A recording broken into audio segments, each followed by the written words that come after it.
Welcome to One Kanji a Day. In just 2 minutes, you'll learn one Japanese character. Here is today's kanji.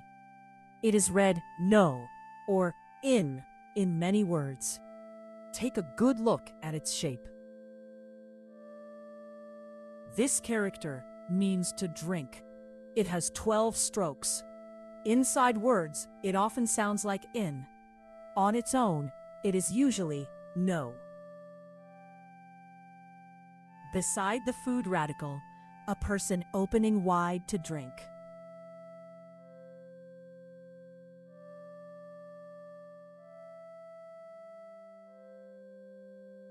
Now let's write it. 12 strokes. Follow the numbers on screen, in order, slowly.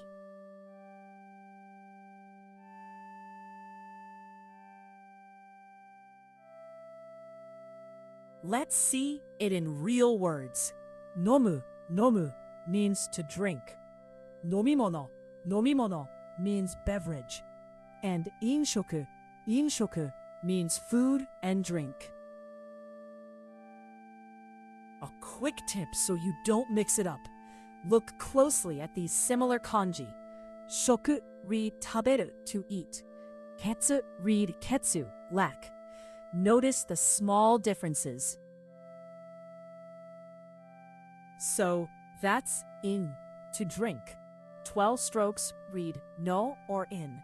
Try writing it 5 times today. See you tomorrow.